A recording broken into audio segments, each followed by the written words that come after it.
don't stop and look around once in a while, you could miss it. Never tell me the odds. The greatest idea in human history, the theory of evolution by natural selection. You must unlearn what you have learned. As a date with destiny. In order to be able to think, you have to risk being offensive. We're living in captivity, and it's time to break free. Welcome to A Wilder Life with Eric Edmeades. Hey, I'm Ken Rutkowski, and I'm so privileged today to hang out with somebody who I admire greatly. Now, a little about me. I'm considered the father of the podcast, developed that technology in the 90s, but over the course of the last 3 decades, I've interviewed 30,000 people. And these are some of the most elite people on the planet that range from Elon Musk to Gwen Shotwell, who actually works with him, to several presidents of the United States and foreign presidents. And through this process, I see and I understand what it takes to be a true visionary and a leader to change the way people see things. And today we get to hang out with a pure change leader, somebody that's a visionary, but also walks the walk and does the talk. And that's Eric Edmeades. Hey, Eric. Ken, so fun to be here with you. Okay, let's see. Let's see if it's going to be fun. Let's see if it's fun. Candidates, right? Let's see. Generally, what I like to do is, sure, I could talk about all these incredible accolades that you've done, the rises and falls and the pitfalls and whatever. But if I would go off to an AI tool and say, who is Eric Edmeades? It would say the things that are obvious. But I'm going to say the things that are not obvious right away. First, I always call you a super dad. And being a super dad, in my mind, says that it's not just about you being a father, but it's also about you having that paternal strength to almost shepherd and help other people. Do you agree with me on this? I'll say that I've heard things like this before. I appreciate it. No, but by the way, let's just make sure everyone that's watching or listening, my goal here is not to stroke you or make you feel good. I just want all the cool stuff and the real stuff to come out, okay? And that means some of the time, if we hit some sore spots, I'm still gonna ask you questions regarding that. Sound good? Okay, absolutely. Okay. Hey, I had to face Jordan Peterson. Tell me I'm prepped. That was some deep dive. We will talk about that. But I just want to understand, being a super dad, to me, it's not just the responsibility of having kids, but having people that you're trying to educate and lead in the right direction. Yeah, I agree with that. And I think that it's been a big part of my life. It very much to be the change that you're trying to inspire in the world. And one of the hardest things about being a paternal leader is you have to tell people things that they may not want to hear. Your real friends are the ones that will make you cry because they tell you the truth, right? Absolutely. So before we dive into who you are, I just want to make sure we set the stage for what the world looks like today. We're in an incredible time on the planet, aren't we? Absolutely. The rate of change is unlike anything we've ever seen. But everything from safety, food security, understanding the planet. But social media makes us almost think that's not the case, right? Yeah, that's a really alarming issue. Is we really are living in, aside from some environmental issues, which are very real, in terms of the personal experience, the average person is living a life of unbelievable safety, unbelievable certainty, food security, medical availability, hot and cold running water, flush toilets, toilet paper. Like, we're living the best version of the human experience ever at the moment. And many people don't realize that. But like the movie WALL-E, we become, in some cases, lazy, lethargic, and we're not taking care of ourselves. Yeah, that's very much the case. You want to explain that? I think that it's a funny thing about being human, but we constantly strive to make things more efficient, and we constantly strive to make things easier. And that's great. If you can imagine, here's one life upgrade. Can you imagine going from a spear to a bow and arrow? Like that's it. That's a serious jump, right? Like a spear, you have to get really close and it's heavy and the accuracy. And suddenly with a bow and arrow, you have 3 times the range and way more accuracy. Like, that changes everything. And of course, it was wonderful that human beings figured out this evolutionary jump. But then the question is, at what point do our innovations start to make life so easy that we weaken ourselves? And you've spent a lot of time in LA, and I'll tell you, one day I was walking down the street and this actually caused me to bust out laughing because I'm walking along. There's one of those typical LA strip malls, and there's a Gold's Gym up there on the second floor, or the first raised floor, and there's an escalator going up to the gym. I've seen the elevators too at Equinox, right? You got an elevator? Take the stairs. I agree. Hey, Eric, you're one of these superhumans, and in a lot of respects, you're left and right brain. They're both almost in conflict and in parity at the same time. You're a hardcore entrepreneur. You're a creative genius. You're a coach. You're a leader. And it's almost like you're just scratching 10% of your capability. I think there's so much more. Let's talk about the entrepreneurial side. You've had the roller coasters of success and failures, which I think are necessary. Can you just briefly tell us? And the irony is, before I even knew you, you and I actually intersected in a past life of ours. But tell us a little about your entrepreneurial background. I get a lot of people are always like, oh, Eric, it's so amazing how you started your first business when you were young. And the truth is, it wasn't out of any sense of bravery. It wasn't out of any sense of determination. It was that I had accepted a job relocation to Europe. And the company that I worked for, let's say the principal of the company I worked for, had a very tenuous relationship with honesty and ethics. And so I arrived at a place where, once again, the shares I'd been promised weren't going to happen. And I don't know what happened, Ken, but I was earning a lot of money. I was a kid. I was 26 years old. I just one day woke up and I couldn't sell my soul like that anymore. And I quit my job, and it was a rash decision. I didn't know in that moment that my wife was pregnant. I didn't know that. I would find that out after quitting the job. And here I am in England, right? I've been there for a month starting this new company. I've already hired all the crew. I've rented the office. Like, I've set everything up for them. And then I've quit. And my right to work in the country was tied to my job. So I now can't get another job. I also, at this stage, had gone through the typical, you make a lot of money as a kid problem. And that is, I racked up a ton of consumer debt, and I had only just that year paid it off. So I was finally debt free, but I had no money. And my company owed me about $200,000. So I thought, you know what? I quit. I take my $200,000. I've been offered a really cool job as like an investment broker in Grand Cayman with a friend of mine's company, and I'm going to leave. And I'm going to start the next chapter of my life. I'm done with barcode scanning and data capture, logistics management. I'm going to go. But then my boss wouldn't pay me. And I'm sitting there in my house. I have no money. I don't have rich parents to fall back on. I'm in serious trouble. I was in serious trouble. Luckily, I had ordered a Jeep, and I'd put a deposit on it when I thought I had money. And they were really late delivering it. And so I called the dealership, and I was like, you guys are so late. You're going to have to give me my money back. I'm like, I can't buy this Jeep, but they were late. And so they gave me back 10 or 15,000 pounds, whatever that deposit was. And that's everything I had. And when I started my business, I started it with that money, with rent to pay, with a pregnant wife. Like, it was one of the most challenging, difficult things in my life. And starting a business was accidental. A client of mine called me, said, can you get this equipment for me? I was like, yeah, but I'm not in that business anymore. And he argued with me, and he goes, look, just help me this one time. I went and found the equipment for him. I sold it to him, and I made $7,000, which basically added 50% to my wealth that day. And that was the day I started my business. I had at that point been publishing the very first internet e-zine. It was called the Success Express Journal. And I started in 1994. I'd been publishing it weekly by email. I had built up to 70,000 subscribers, but there was no way to monetize at that point. There was no PayPal. There was no way to collect subscription revenue. There was no Amazon referral system. It was this huge opportunity, but I couldn't do anything with it. But for every episode, I read a book, went to a seminar, did some kind of program, and I wrote reviews every week for 2-3 years. And so suddenly I was like, oh, this is the opportunity to test all this stuff, all this theoretical stuff that I learned from Michael Gerber and Tony Robbins and Stephen Covey and Wayne Dyer and all the other people. And so I sat down and designed my business. And I still vividly remember sitting on the plush carpet, glass table, writing the logos out. And that was me starting my first business, which really, I was fortunate, went really well. We definitely had our ups and downs, but 9 years later, I sold it and moved on to the next chapter of my life. And that was just one of many businesses. You're a hardcore entrepreneur. You're always somehow innovating and finding another thing that's broken or needs to be fixed or needs to be invented. Yeah, I have that primary question. I used to have this primary question of, what's not right about this? I'd walk into a restaurant. I go, what's not right about this? And that made me not a very, frankly, not a very nice person. I don't mean that I was mean with it. It just colored the way I offered my feedback. And soon I matured, and my primary question shifted slightly to, how could this be better?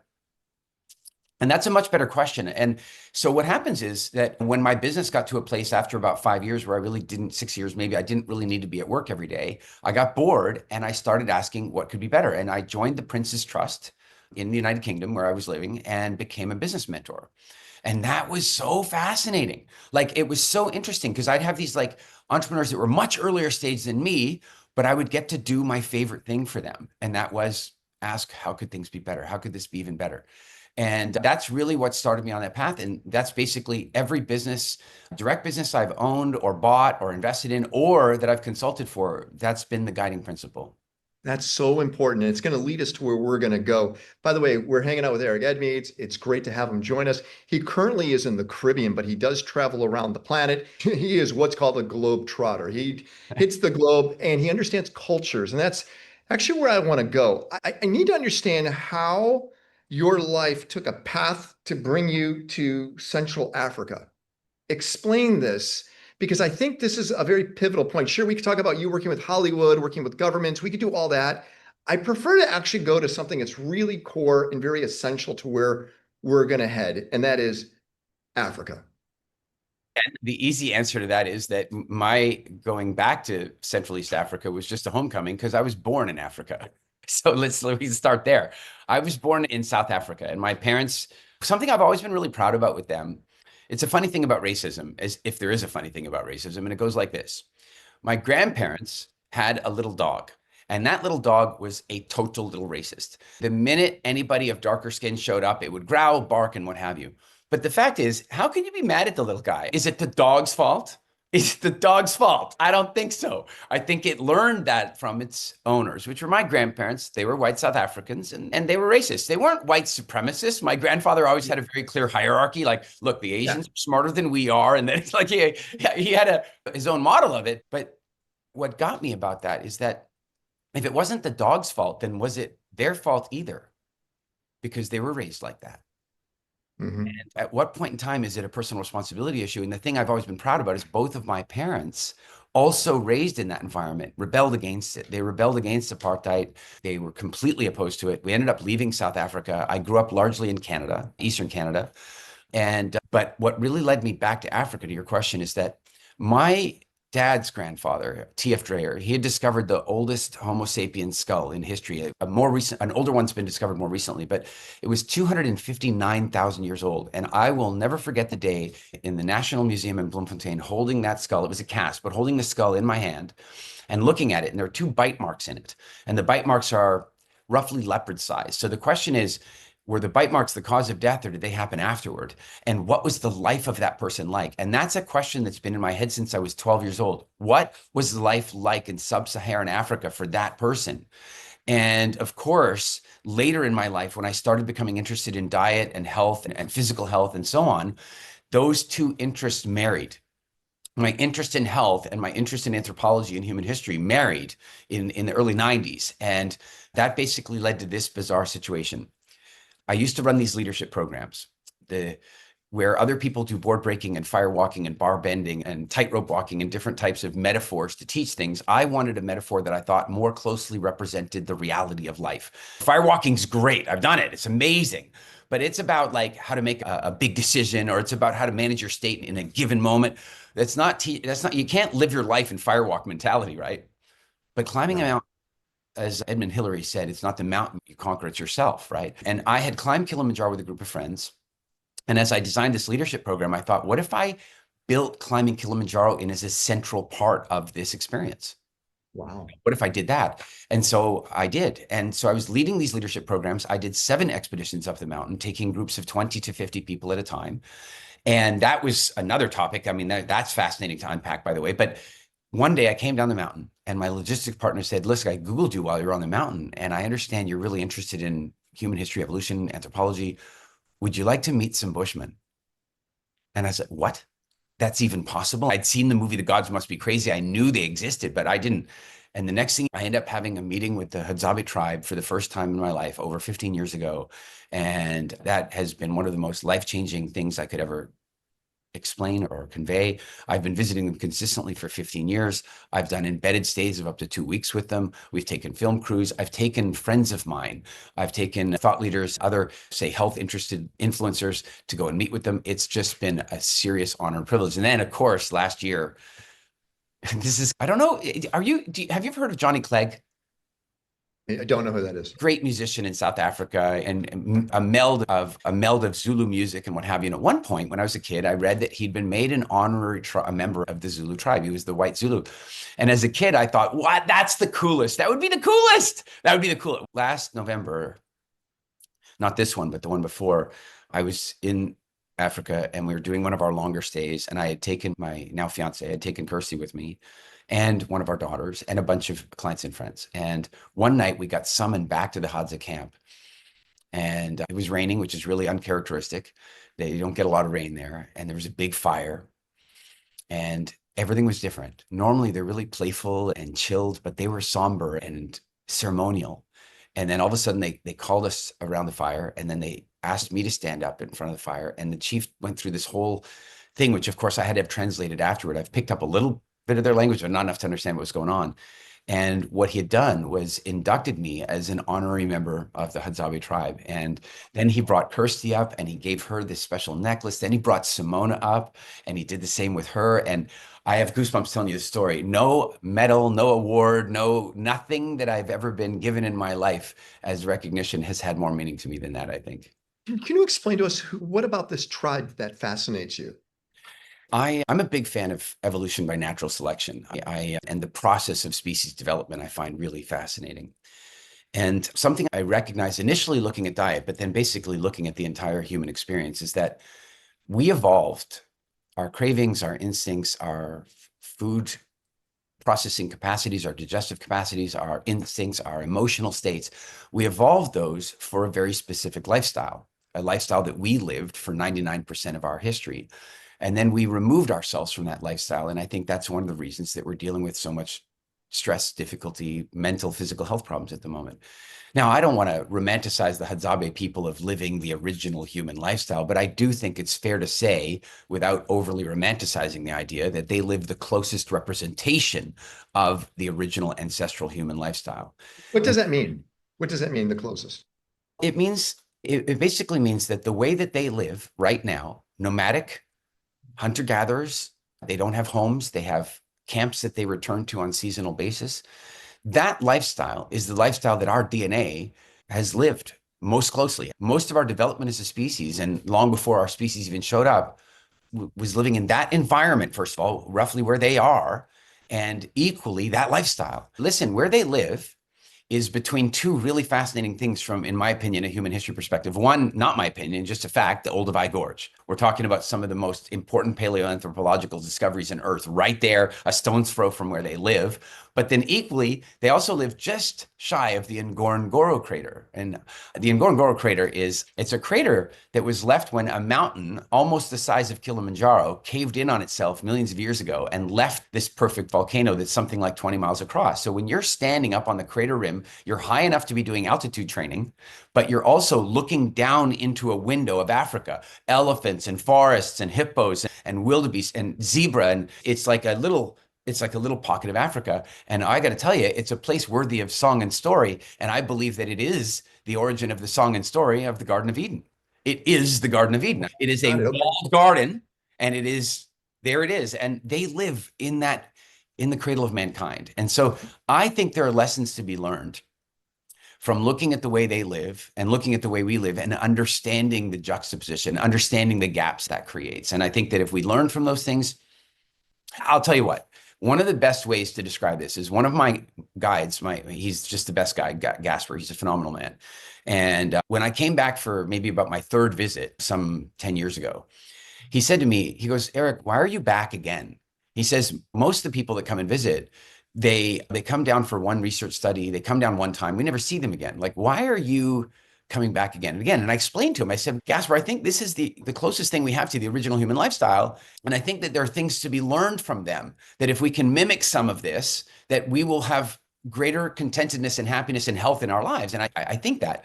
And he said, so you're saying if we moved like them and ate like them, we'd be happier and healthier? And I go, yeah, that's a simplification. But basically what I'm saying now, Years later, Gasper says to me, Eric, I started a school. I'd love for you to come out and see my school. I'm like, Gasper, I'm not interested. Like, I've climbed Kilimanjaro all these times. Every guide, every porter, they all have a school or an orphanage that they're talking about to get extra tips. Some of them are telling the truth. Some of them are not, but I'm jaded, right? And Gasper keeps telling me, you got to visit my school. You got to visit my school. And then one day here's our itinerary for the trip. And I go, Gasper, there's a big gap here. It doesn't take that long to drive out there. And he goes, oh my, maybe we should stop at my school and have lunch. So of course we do. And his school is on the foothills of Mount Meru, Kilimanjaro's little brother. And his grandfather left him this piece of land. It's stunning, gorgeous, between banana fields and jungle. It's just amazing. But when I got there, Ken, these were the healthiest kids I'd ever seen in Tanzania. I've visited private schools. I've built schools there. I've visited government schools. The kids there are not healthy. Many times the parents are sending them to school because they can't afford to feed them. So they send them to school where they can eat. But what they're fed at school is ugali, which is like cornmeal and wheat meal. So they're basically eating only grains. And guess what? Distended little bellies, yellow, watery eyes. They're not healthy. But at Gasper School, these kids looked amazing. Like they were thriving. And at Gasper, your kids look amazing. What's going on? He goes, you don't remember? I don't remember what. The conversation we had around the fire. And he said, after that conversation, I came back and looked at our school and I said, these kids need the variety of seasonal vegetables and fruits, and they need their meats, and they get them. And that's why they look like that. That right there is closing the evolution gap. That is why I visit the Hadzabe people. That was a catalyst for so much of your future. Now it's what you've created. From that, one of the best, I don't know if we want to call it a brand, but one of the best lifestyle, healthy eating, healthy living brands being WildFit, your book, the way you speak, the way you look at things from dementia to Alzheimer's, the way you look at the next level of diabetes and how we could actually heal it. All these things actually came from that part of Africa. I would say that they were influenced heavily. Many of those thought processes developed for me in the early 90s, even before I got to Africa. But when it was proven. It really, it was like, oh, this is where the theory hits reality. And you're like, wow, this is really fascinating. And there's no question it's influenced everything that I do today. So when we look at, I'm going to use WildFit, by the way, one of the most successful programs. I believe it's part of Mind Valley, but you created it externally of Mind Valley first. Yeah, it was something I've been on. Actually, my mother-in-law went through the program and she lost a ton of weight and she brags about it all the time. She pronounces your last name wrong. You're Edmeades to her, but she's Swiss. But it's not really a mindset. It's an education. It's just an education, and it allows you to really know what you're putting into your mouth. I would go back to the mindset issue. It is not just an education. And I'll tell you why it isn't. Because in my opinion, there are two types of teachers. There are teachers, and I'll bet you all the teachers you had can fall into one of these two categories. There are teachers who are very clear that they believe that learning is the responsibility of the student. They walk in, they provide the lecture, they give the materials, and it's your responsibility to soak that up. But there's another type of teacher, and that's the type of teacher that believes that it is their responsibility to get the information to stick inside you, to transform you. That would be my teachers like Mr. Kolchinsky when I was in grade 3, and Mr. McKay and Mr. Jackson and Mr. Scott. Like, I was very lucky to have a bunch of those teachers when I was a kid. Miss Burke, my physics teacher, she was like that. Mr. Abraham, I walk into school one day and I had super long hair, and I used to hide my headphones up the back of my shirt so I could listen to music in class because I was so bloody bored with it all. And he comes up to me and he goes, "Hey, Eric, what are you listening to?" He knew. He just knew. And I was like, Pink Floyd, and he goes, "So cool." He goes, "If you learn the first 26 elements of the periodic table, I'll teach you how to make acid." Hydrogen, helium, lithium, beryllium, calcium, nitrogen, oxygen. I learned them. He never did teach me, though. I think that would have violated some teaching ethics. Teachers like that had such an impact on me. And so WildFit is not educational, it's transformational. Yeah, there's a lot of education in it, but the information is given in a way that it helps to retrain the brain. Asking people to make changes to their health, to their diet, to their exercise routines on willpower has a life of about 7 days on average. Whereas we have a life of changing people on a permanent basis. And that's really that's the magic of WildFit. It's amazing. And I do love what you do on the group calls, because you get hundreds of people together in one group call, and it's such a community of inspiration and support. Yeah, we have 2 of our largest classes running right now. Now, most people who go through WildFit go through with one of our WildFit coaches. They're in a class of about 8 people, and but about twice a year we do these what we call big worldwide challenges, and we're doing 2 at the moment, one with Mind Valley, one with ourselves. And I think there's a total of about 5,000 people that are currently going through those classes together. And the one group is in about week 6, and the other group's in week 8 or 9. And already we're talking A1Cs are on the way. We're talking weight's been released, where inflammation is gone. People are already coming, and we have to issue disclaimers in the first few weeks to say, please do not modify your medication without talking to your doctor, but equally book yourself in now, and particularly in countries where there's a long wait to get to your doctor, book yourself in now for about week 7 or 8, because if you're on blood pressure meds, you're likely going to need to reduce them. If you're on blood sugar management, if you're on thyroid support, if you're on antidepressants, you're really going to want to talk to your specialist about that. And by the way, I'll tell you something, coming off antidepressants, you really have to warn people about that, because what happens is they change the relationship with food, they reset their metabolism, and then all of a sudden they come on the call and they go, I was walking home today and I was singing and I think something's wrong with me. And then we're like, oh, it might be that what you're experiencing is happiness. And then they're like, do you think I can come off my antidepressants? And then we're immediately like, absolutely not. Because you have to wean yourself off them under medical care. Do you know that one of the side effects of coming off your antidepressants without weaning is suicide? Oh, wow. I didn't know that. It's really scary. And this is, of course, luckily we knew that, and we've been offering those kind of disclaimers. But I mention this mostly to point out that when I created WildFit, honestly, it wasn't supposed to be about reversing diabetes and losing lots of weight. It was just say, hey, let's have a better relationship with food. But it turns out that when you change your relationship with food, your body heals, and it heals from just about anything. How does that go back to the Hadza tribe? Hadza, right? Hadza? Hadza. How does that go back to the Hadza tribe? It's like this. Think of it this way. Let's imagine 3 populations of elephants. One population lives in the Kruger National Park, where there are lions that hunt their babies. There are poachers. There's bushfires. It's bloody dangerous. There's droughts. It's a rough life in there. Don't think for a minute it's a walk in the park. It might be literally a walk in the park. It's not figuratively. It's tough in there. Then you have another population of elephants, and they live in your country. They live in Thailand in a slave forestry industry camp, where they are hooked by hooks and beaten with sticks and so on. And now you have another group of elephants, and they live in a beautiful zoo in, I don't know, Cincinnati or whatever. They live in a beautiful zoo where they have medical and dental, and they have ready food supply, and they're taken care of, and there's no poaching, and there's not yet there. Now, which population lives longest? The one in the zoo. Absolutely not. Oh, okay. Wrong. You're going to say, the Kruger Park elephants live the longest. Okay, but then which population lives longest after that? Got to be the one in the zoo. Nope. The ones in the slave camp live longer than the ones in the zoo. Wow. When you take an animal out of its natural environment, the further you remove it from its natural environment, the worse its health outcomes and psychological outcomes are. Take a great white shark, for example, put it into an aquarium. It will immediately, like they tried in Monterey, they put it in an aquarium. It'll immediately stop eating. And then they released it because they're like worried about it. And then it died anyway. They don't survive in captivity. Now, some animals will survive for a while in captivity, but they don't like it. Watch the movie The Cove. One of my companies, the company you and I intersected. Louis, I know Louis quite well. Louis came to our studio to build the camouflage camera housings so they could hide the cameras in Taiji Bay to capture those imperative minutes of that movie. But you really learn from that. These dolphins might look like they're smiling, but they're not happy in captivity. And so the reason I say this is that's what happened to us. We were removed from our natural environment and we were placed in captivity. We live in the walls. We feel like we're free, but are we really? Like, we have to go to our jobs. We have to pay our bills. We live inside the walls. We drive to work. We are fed what they tell us to feed, what they tell us to eat. They produce the food. We know damn well that most of the food they produce is not good for us. Are we free, or are we living in captivity? And I would argue that we're living in captivity. And so just like the animals that don't do well living in captivity, we don't.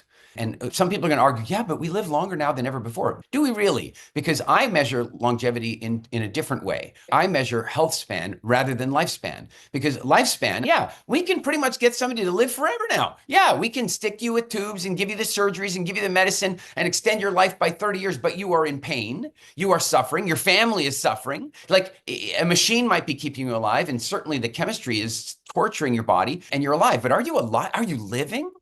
I would argue no. I would argue that health span is living as long as you enjoyably can. And that's got to be the measure. And the fact is that the metrics tell us that people are not enjoying health span at the moment. The vast majority of people are dealing with mental health problems. They're dealing with physical health problems. The obesity and diabetes pandemics are ripping the planet apart. Like, we are living in the best times ever and suffering more than ever. And so, again, we go back to the Hadzabe people and say, wait a minute now, they're not suffering in the same ways. In fact, one of our other guides, he's a Datoga man. The Datoga people are like the Maasai. They're pastoralists. They keep cattle. So they're like much more advanced from a civilization perspective than the Hadzabe people. And so I'm sitting talking with our guide. He's a good guy. And I say to him, hey, Gorgio, and I go, Gorgio, who do you think is happier, the Hadza people or the Datoga people? And he says, oh, no, the Datoga people are much happier. And I go, oh, are they? He goes, yeah. I go, why? And he says, because we have cattle, and then we can sell the cattle and we can have money. And the more cattle we have, we can have more money. And I go, okay, but then what do you do with the money?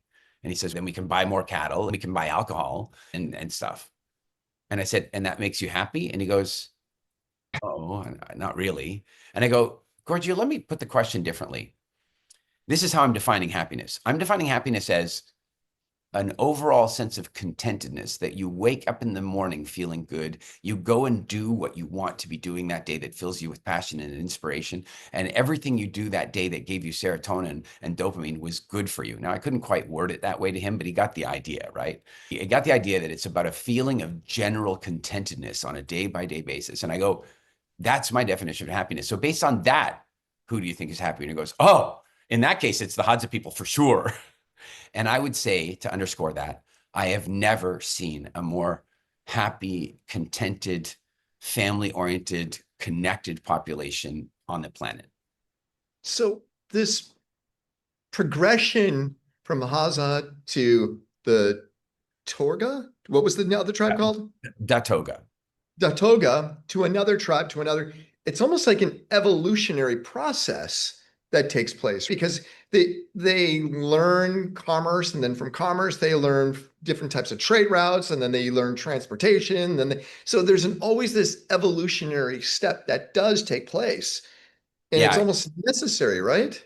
Necessary. Let's do another way. Are you familiar with the whole Richard Dawkins meme concept? Tell us more. So Richard Dawkins came up with this idea, and he said that an idea or concept is called a meme, and it's a play on the word gene. And he says we're talking about the natural selection of ideas. And so an idea is born, and that idea will live or die based on its effectiveness and its value, and it might then evolve and change relative to its use in society.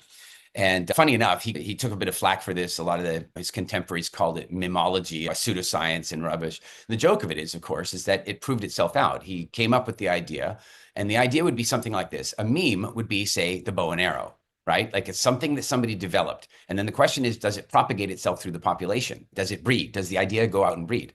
But then what happened to the word meme is that it got hijacked and it evolved as the teenagers took it over, because now a meme is a funny little picture that you send on social media, right? Like and by the way, it still survives the same way. If a meme goes out and becomes viral, it was very successful. If it doesn't, it wasn't. Natural selection, right?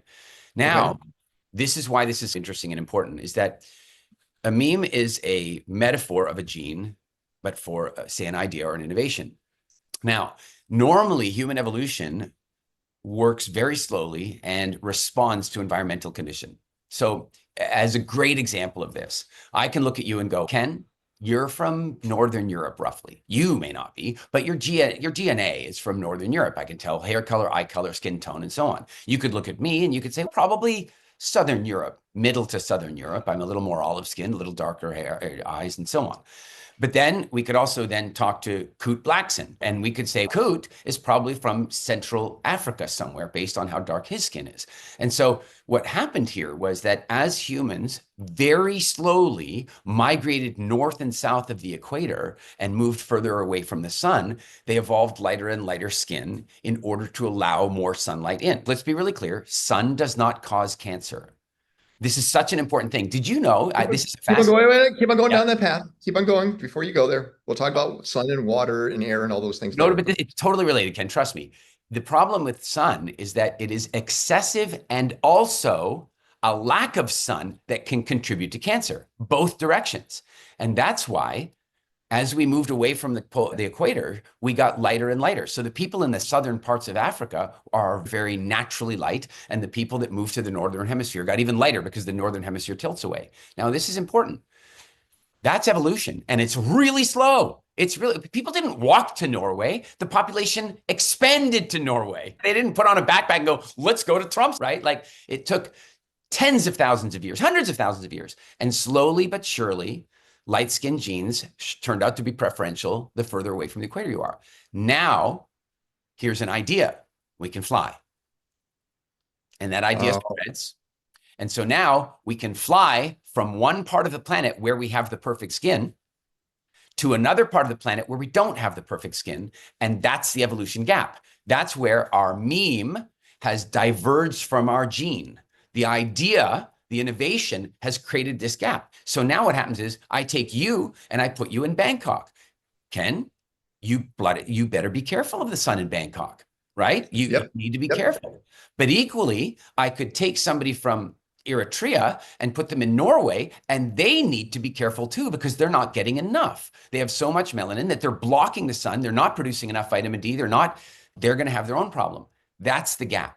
And that's just one example.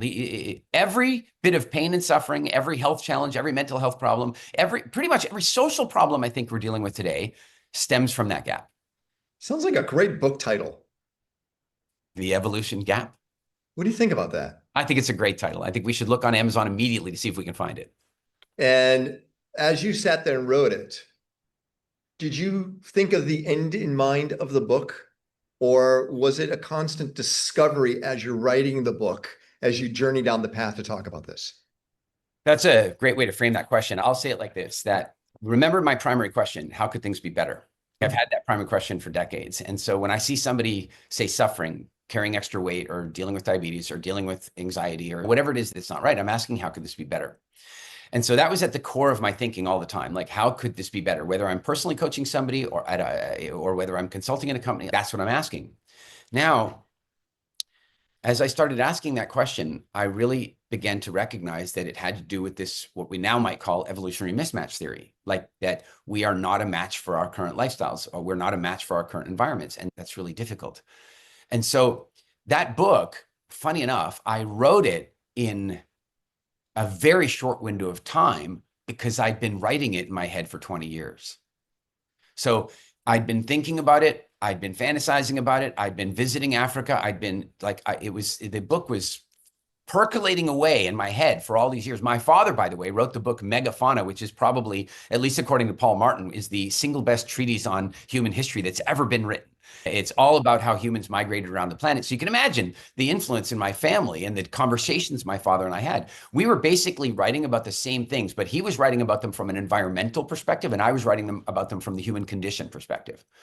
And what really happened was that a couple of years ago, I was visiting the Hadzabe tribe, and I had taken Paul Saladino, you might know from the carnivore diet. Wow. And I'd taken Anthony Gostin, who was the founder of Perfect Keto, and I took Jeffrey Perlman, one of the founders of Zumba, and my fiance, Kirsty, and off we went. And it was such a great group. It was fascinating. And by the way, just why Paul had come along with me is that Paul and I had been introduced to each other. We were at a party at Gerard Butler's house, and Jeffrey introduced us to each other. And the way Jeffrey tells the story, it was like we were so debating diet that he thought we were come to blows about it. And this is where Paul was still we weren't going to come to blows. It was ridiculous. But Paul was still very much in the ideological carnivore space, like he had been as a vegan before, like me. Same thing. The one thing I really admire about Paul is that he's willing to change. He's not so ideological that he's stuck. Right? So he might be ideological for a while until he gets new information. Guess what happened? He and I are sitting there. He's going carnivore. I'm going human diet, honey, fruit, Hadza, and then invited him to come along. And of course, he certainly changed what he teaches about that based on that experience. On that trip, I got separated from the group. And basically what happened is we'd been hunting. They'd killed a baboon, one of their favorite things to hunt. which is a lot more like warfare than hunting, I can tell you. And they asked us to stay with the baboon while they went and got some more. We're sitting there and I need to pee. So I turn to Kirsty and I go, hey, I'll be right back. And I disappear into the bush. If this is a Hollywood movie, we all know that I'm not going to be right back, am I? No. I walk down into the riverbank. It's a dry sand river. And the chief, Nona, properly pronounced more like Nona, says, he runs past me and he goes, Mzungu, Mzungu, which in Swahili basically means, hey, you white dude. It's like white dude. And I'm like, what? And I run after him because he's calling me and I run after him and we're running away from the guides and we're running away from my people. And we're running and we're running and we're running and we're running. And an hour later, we'd already done about 15 miles that day. And so we've been running now for another hour. And I'm like, I don't know how to get back. If I fall behind at this point, there's no guide keeping track of me. I am terrified and I was in pain. I'm now at near marathon lengths here running. I didn't take water because I was going for a pee. So I'm like, I'm worried about my safety. And then all of a sudden I have a hallucinogenic experience. I don't know how else to describe it. I have an out-of-body experience. I lift out of my body and the pain fades. Like I can see the pain, but I'm not feeling it in myself. And I'm looking down like a drone or a spirit.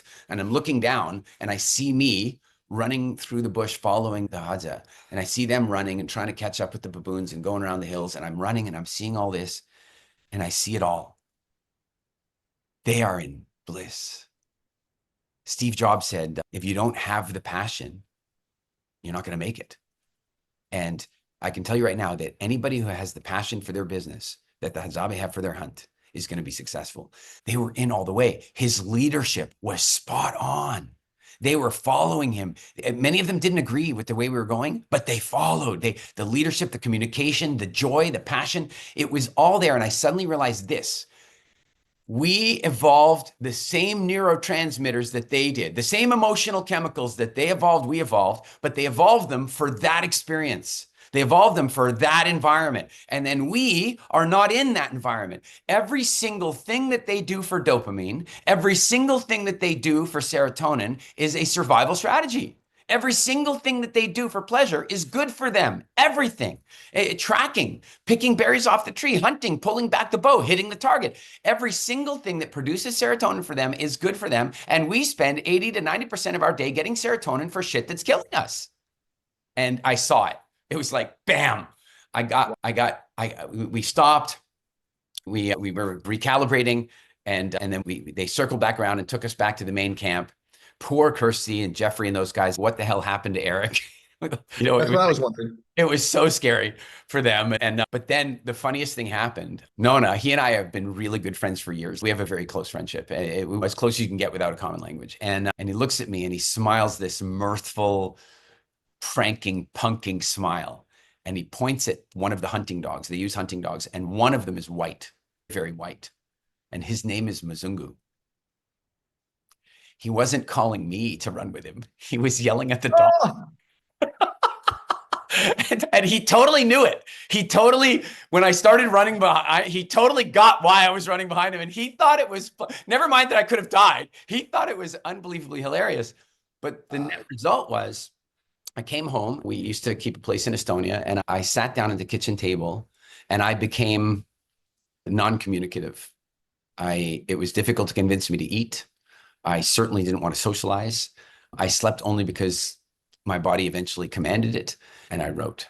And 15 years of contemplation, meditation, research perspective, visits with the Hadza, this final trip, all formulated themselves into 2 books. And the one is The Evolution Gap, which is the theory of the human condition. And then the second one is The WildFit Way, which is the prescription.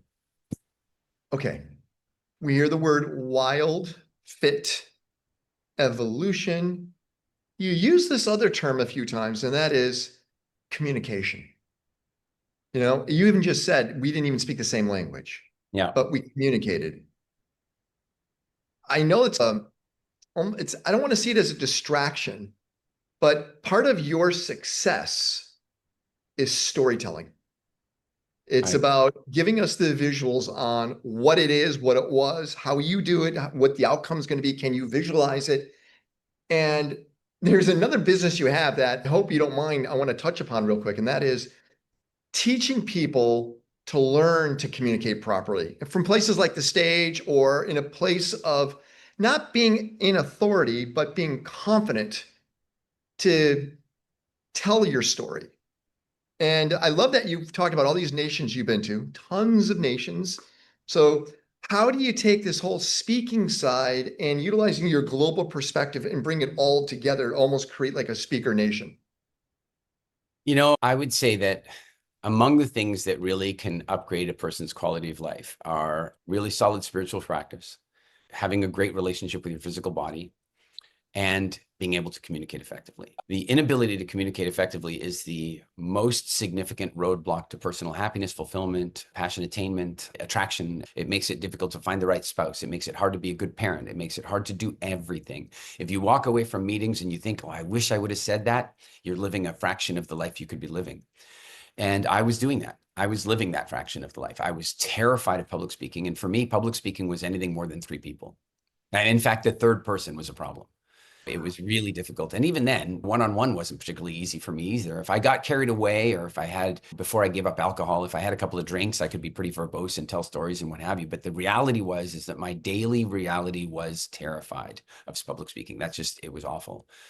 And there came a point when I made some of these discoveries about human history and food and health and that kind of stuff that I became so impassioned about getting my discoveries out into the world that I forced myself to do it. I forced myself to speak. And then I studied everything that I could about it. I read every book I could find. I took all the courses. One of my favorite courses was a course called Presenting Magically by David Shepard in the UK. I studied with Paul McKenna, Richard Bandler. I studied with Tony Robbins. I got to tour with Tony Robbins for a year as a speaker at his events where he personally coached me. And he's been one of the greatest mentors and influences of my life. And when I unlocked that, I changed everything about my life. I look at my first business, I did okay, but I know for certain I would have added at least 1 0 to the valuation if I'd been comfortable speaking back then. I know for certain, no question about it. And to bring it down to money maybe makes it a bit of a shallow pursuit, but the reality is that in that context, money is just a measure of the value you're putting out into the world.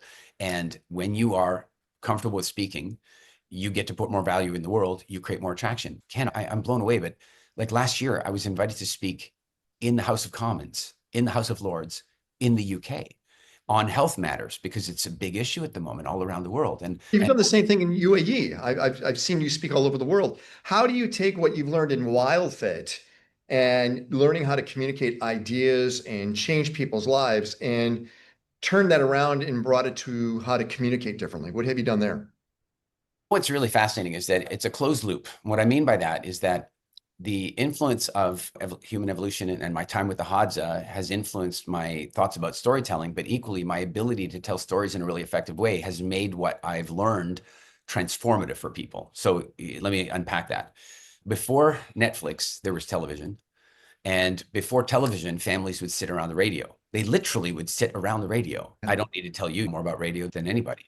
But before the radio, what did they do? They sat around the fire.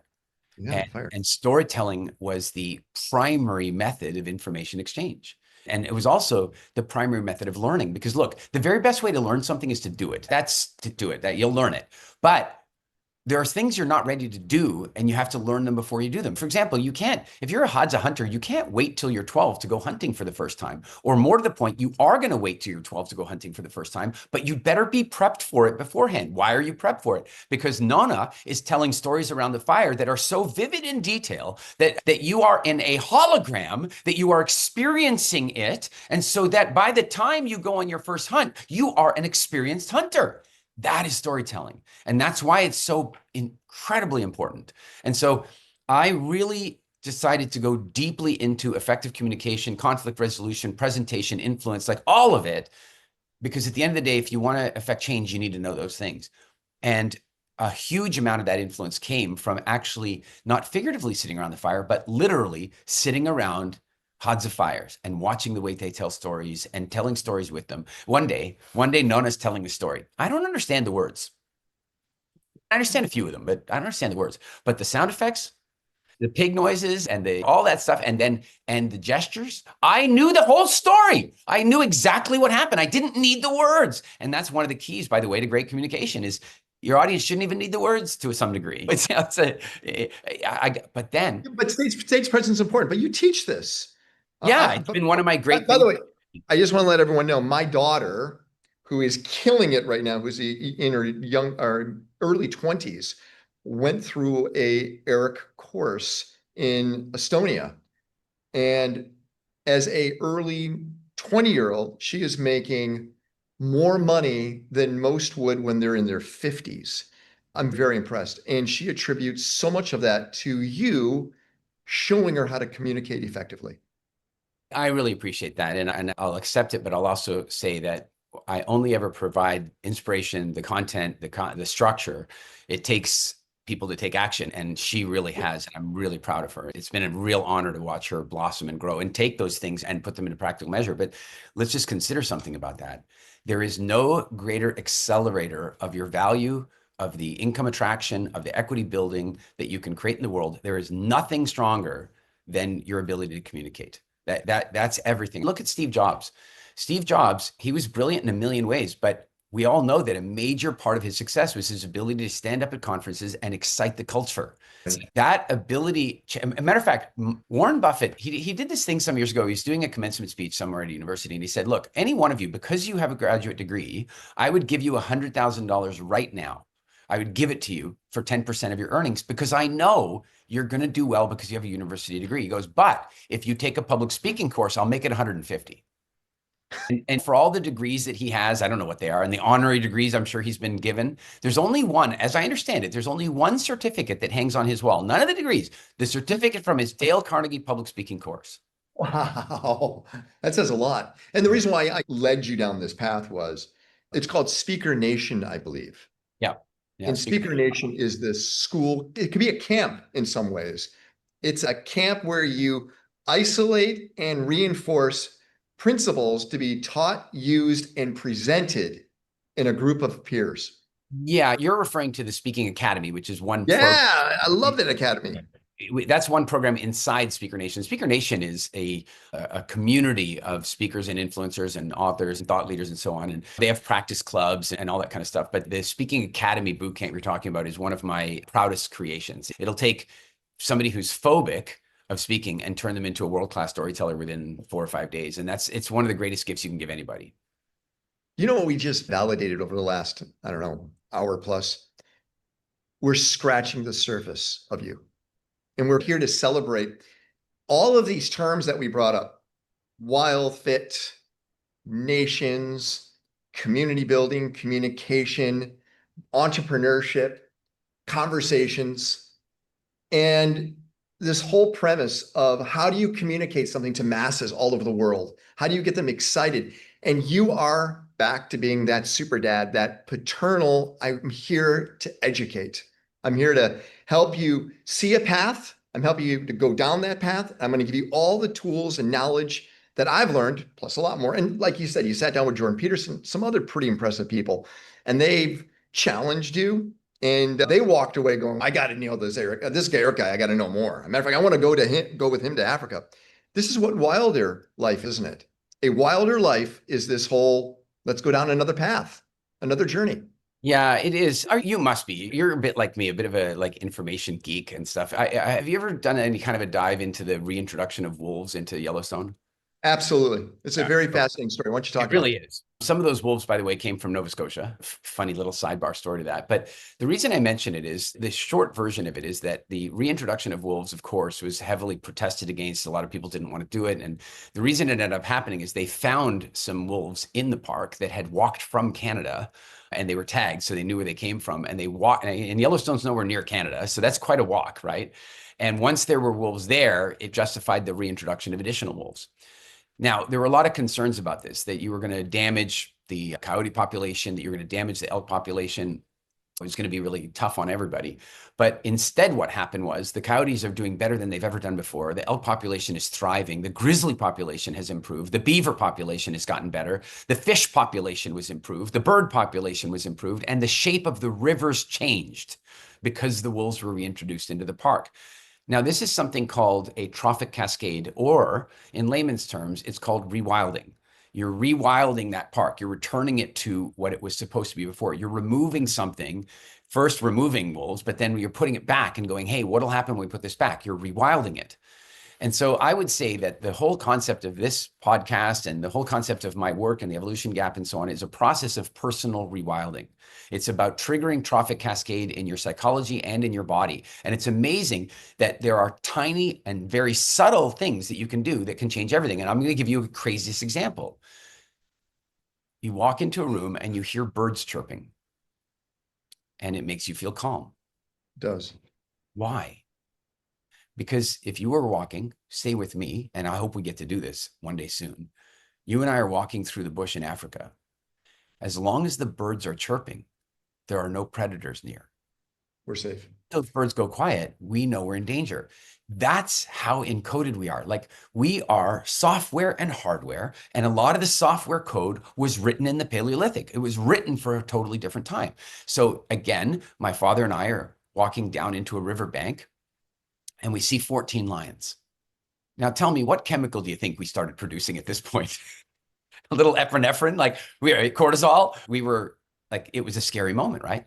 My dad says to me, hey, Eric, are you scared? And I said, no, I'm not. And he goes, why not? And I said, because I'm pretty sure I can outrun you. He did not find that funny until much later in the evening. But there's a really important point. At that moment, a bunch of things change. You produce adrenaline, you produce cortisol. The more adrenaline you have in your system, the less smart you become. That you become less globally intelligent and become more fovally intelligent about this moment, right? You also become less empathetic. You do become less empathetic because, like, at first, if there's danger, you want to protect your community. If the danger gets bigger, you want to connect, you protect your family. If the danger gets bigger, you start picking family members. If the danger gets bad enough, you only think of yourself. And by the way, doesn't that describe what's going on in our population politically these days? People have gotten so afraid that they're tribal. When we look at that response, in that environment, it's the perfect response. I become very focused on the moment. My eyes become very focused on the moment. My mind becomes very focused on the moment. But now let's imagine I get pulled over by the police. The red and blue lights fire off. I start flooding myself with adrenaline. I become less smart. I become aggressive. I become nervous looking. My heart is pounding. None of that is the right response for the police. None of it. And that, again, just like the skin color issue, every area where we're suffering right now, health, mental health, physical health, and social discourse, is because we don't understand this mismatch. And a Wilder Life's going to help us understand that. That's the point. Every guest is being brought to the show to help us find, look, let me say this. No, I don't believe that we should sell everything and move into the jungle and become survivalists. No, I don't think that. I think that if you like that idea, go for it. I think it'll be amazing. I've been tempted every now and again, but the reality is I don't think that's practical. I think that the opportunity right now is to combine a really proper understanding of ancestral living, or let's say evolutionary mismatch, with modern knowledge and technology. And if we combine those things in a super responsible way, we can create the most outstanding quality of life. And so what I would say is that if we take a look at something like vitamin D deficiency, if you're living in Seattle or you're living in London, England, there's a pretty good chance you've got a vitamin D deficiency problem. And that's because you're not getting enough sunlight. And so at step one, we look at ancestral wisdom. We go, okay, clearly sunlight would be the answer. You either need to move or get a convertible or get a good travel agent. You got to get some sunlight. Where the ancestral solution might not be applicable to you, you now have to move to some of the modern solutions. And the modern solutions might be some red light therapy, vitamin D supplementation, and so on.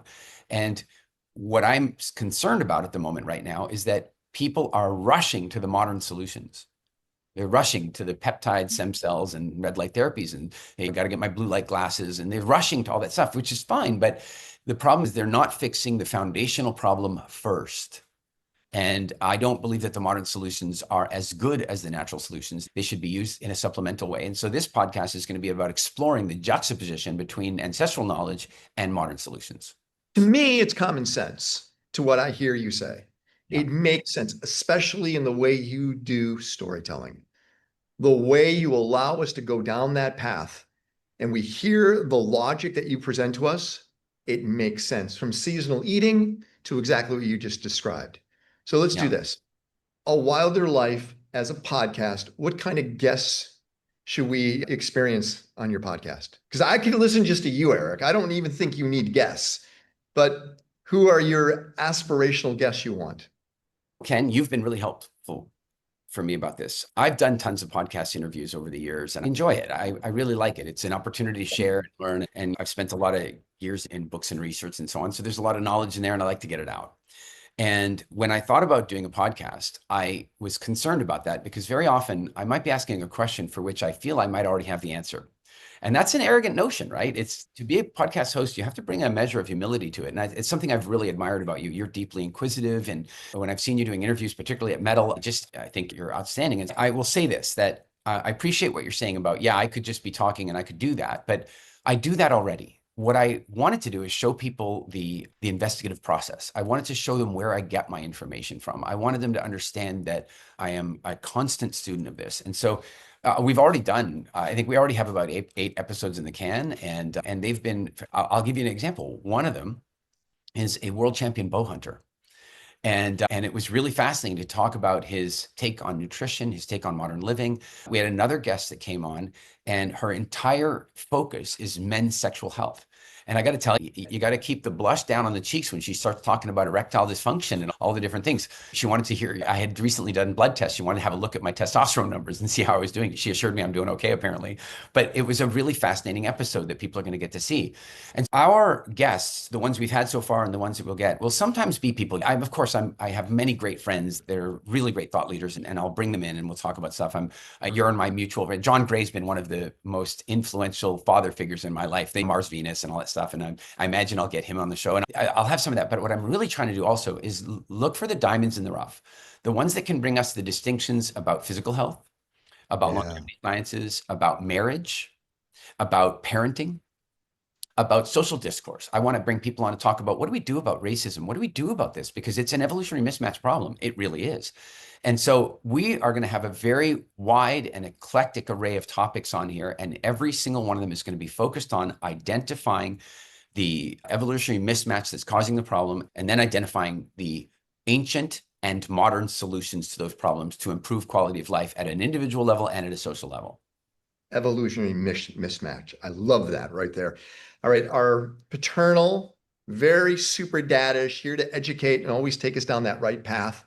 So by the way, one of the most important things I like about really good podcasters, I want to say broadcasters too. I was trained by Peter Jennings and Larry King. Wow. So Peter Jennings was my mentor, so was Larry King. And both of them in their field were trustworthy. Yes. They knew how to really educate or ask questions or make you feel like they're leading you down the right path. And that's exactly what Eric's going to do.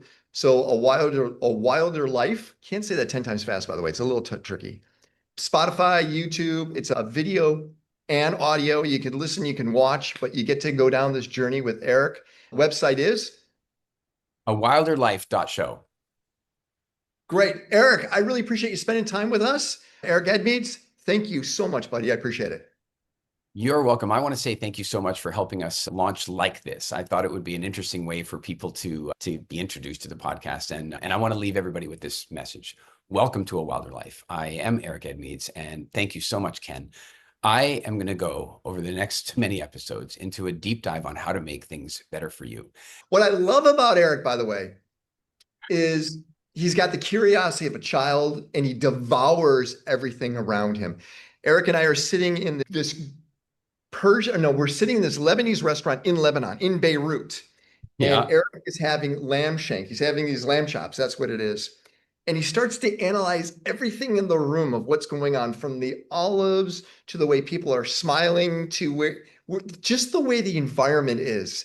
And it's almost as if he took you're like a detective trying to figure out everything. And it was just so much fun watching your curiosity just flare. What I love about Eric, guys, is he's pure. He's pure. He's not trying to sell you something other than the best course and direction for you. And that means the world to me. I love Eric. Thanks so much, Ken. Hey, everybody, one more thing. Go to gapfinder.com if you want to do an evolutionary mismatch test that will help you to identify which of our episodes are going to be the most high value for you. Once again, welcome to A Wilder Life. I hope you've enjoyed this episode of A Wilder Life. Please leave a review and share it.